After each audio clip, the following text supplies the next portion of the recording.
My homie just sent me this the other day, and that reminded me to hit you like, oh damn, I'm supposed to be in this something with him.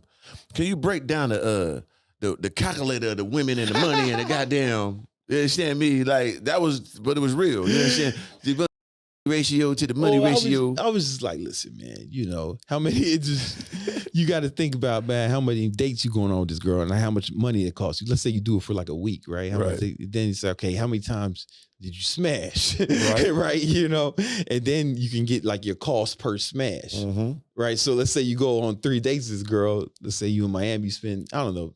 I just use 200 as an example. I don't know. That's lucky when you get 200 here. 200. Yeah. So you spend $600 on dates with this girl. You went on 3 dates with her, 200 piece. You smash twice, man. That your cost per smash is 300. Yeah. Right. Now, you know what I'm saying? Is it worth that 300 to keep her? Because when you keep her, it goes down because now you got to do so many days. Now you're just chilling, you get a smash all the time. Yeah, exactly. You is she worth that? Ideally, the cost per smash should start going down over time. What's the ideal number again? You know, it depends on everybody's person. It depends on the individual, right? Because you know, I try not to throw out numbers because I feel like I'm so removed from like regular numbers. Yeah. Like I said some shit about on Fresh and Fit about $10,000 watch. People was like, oh, that's too much. I was like, whoa, $10,000. That's like my cheapest. That was like, I work out. That was the one. You know what I'm saying? For sure. I was like, oh, it is different. So it's different, you got to figure out what was. You gotta know we want. But you gotta. Once you have the data, you can make decisions based off data. Yeah, you know what I'm saying? Different. That's what it's about. I see, man. You're a logical data motherfucker. Yeah. So, your last thing about the TRT because you open about that. Yeah. Like you tell me, I'm older. I had to get TRT, man. Yeah. So, what's your thoughts on that?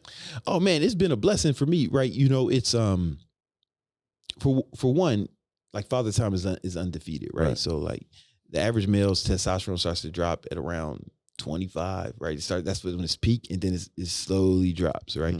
And you know, I got my testosterone tested at age 38, like right before I turned 39. I just noticed I didn't have the same vigor I usually have. I didn't have, you know, I'm still having sex. I was still working out and everything, and everything was fine, but it was just fine. Where before I felt like I felt like the man, and the only thing came back, my testosterone, it wasn't like super low. It was in the normal range, but it was at the low end of the normal range. Right. And the doctor was like, you can wait till this becomes a big problem in a few years, or we can just make sure it's never a problem. And I was like, what are the side effects? And there was a few side effects. The only one that seemed like a bigger deal was like, you had to come off it if you want to have children. And I was like, man, that's a positive. I should have been on that. Man, I started taking that shit just for that. You know, so they're right.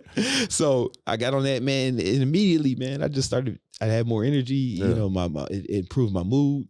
I think if somebody's over 35, man, they should get their testosterone tested. You think I've been on that shit? I'm not. I'm just pure organic still. But if I did, boy, I'd be Rodney Coleman. Yeah, you know what, man? I didn't even gain a whole bunch more muscle. You ninja turtle now. You ninja turtle now. Thank you. So like, I put on a few pounds of muscle over the last 3 years, you know, but really just more like the energy and the mental clarity, man. Right. And a lot of people ain't open about it. Like it's difficult to see dudes in their 40s crushing it. Like I'm just regular dudes. They don't even look like, but they're in their 40s. Yeah. Almost all the ones who are in their 40s really still crushing in business on it because it gives you that drive back, you know.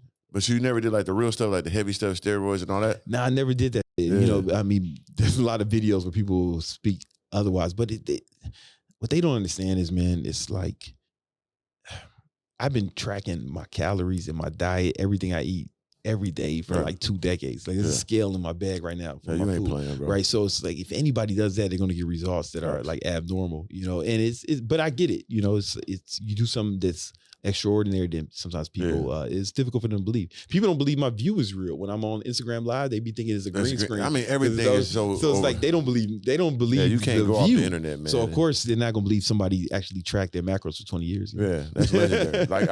I never did it, and I probably never will, but I don't look bad on TRT. But on steroids, I look at them like a bitch with a BBL, like because like women really don't like all that extra big ass goofy ass. Like you overdoing it for what? Like you overcompensating that you couldn't get naturally, bro. That's a mental problem. Yeah, and you shooting up drugs Like, you, what do you hold on, brother? Like, what is that? You know, die from this heart bust? Like, listen, man, everybody make their own decisions. Right. You know, I'm not here to judgment, you know what I'm saying? You know, on nobody. It's real. It's more like, it just depends on what your goals are. For me, it wouldn't have helped me because my target market didn't want to be like bodybuilders. You get what I'm saying? So like, if you want to be a bodybuilder, if you want to win the Olympics, you got to do that. If you're doing that, like one of my good friends is King George. He's one of the best bodybuilders out there. I don't. If you bodybuilding, I get it. It makes That's your sense, job. Get your money. Just doing it just 'cause. Even if you social media and they get you money, get your money.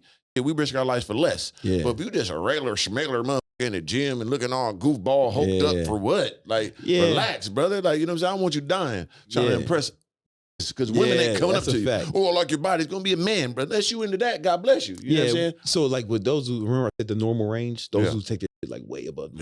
So my shit is still in the normal range, and then, you know, I have my doctors looking at my vitals all the time. Structure. And it's structure. And man, I just feel so much better. Honestly, I'm gonna be just real with you, man. I feel a million times better, you ain't got no partnership with nobody like that because you be the perfect. I don't, man. Yeah, you need to find that. You know, they got a lot of them here in Miami. But other than that, man, hey, I appreciate you, dog. Thank you. Like I said, man, you one of the reasons I came here because as soon as I came to Miami, I saw a top level individual just congregating. I'm like, okay, this is how it is here. I need to come here. You know what I mean? Because I need to be around those same type of individuals.